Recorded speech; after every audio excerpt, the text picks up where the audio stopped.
মাছ পয়েন্টে গিয়ে একদম শ্বাসরুদ্ধকর অবস্থা। এরকম চ্যালেঞ্জ যেন কেউ সম্মুখীন না হয়, কারণ অনেক টাফ।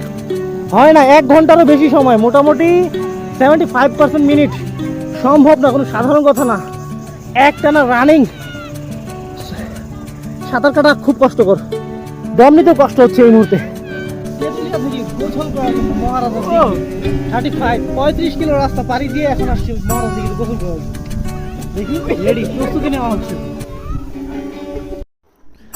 বাংলাদেশের 64 জেলার মধ্যে পঞ্চগড় হলো একটি জেলা, আর এই জেলায় অবস্থিত মহারাজা দিঘি, যেটি প্রায় 1000 বছর আগে খনন করা হয়। এটি একটি রাজা খনন করেছেন। আর এই মহারাজা দিঘিতে আজকে আমরা এমন কিছু করতে চলেছি যেটি অবাক করার মতো। এই মহারাজা দিঘির এক প্রান্ত হতে আরেক প্রান্ত আমরা বন্ধুরা মিলে সাঁতার কেটে পাড়ি দেব।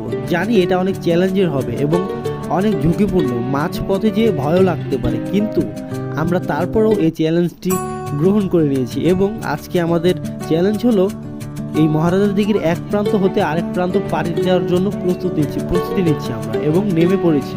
দেখা যাক আমরা শেষ পর্যন্ত পাড়ি দিতে পারি কিনা।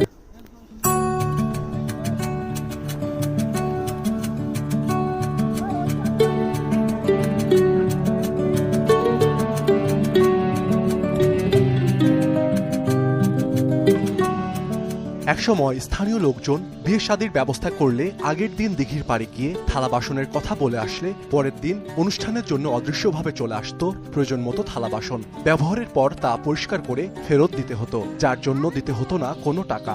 এমনই নানা গল্প আছে এ দিঘি নিয়ে। উত্তরের জেলা পঞ্চগড়ের প্রায় 1500 বছরের পুরনো মহারাজা দিঘির কথা। জেলা শহর থেকে প্রায় 15 কিলোমিটার দূরে আমরখানা ইউনিয়নের ভারত সীমান্ত ঘেঁষা ভিতরগড় এলাকায় ঐতিহাসিক এ দিঘির অবস্থান।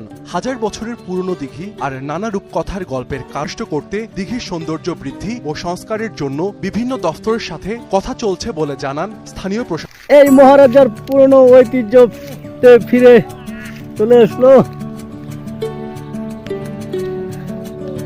এখন আপনারা দর্শক মন্ডলী এনাদের কাছ থেকে কিছু শুনুন।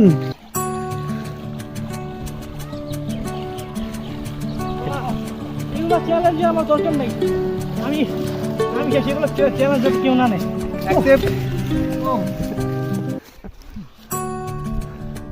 বন্ধু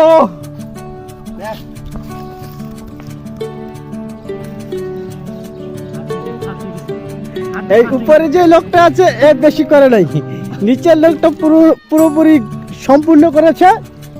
এই এখন দর্শক মন্ডলী ওনাদের মুখ থেকে কিছু আপনারা শুনবেন।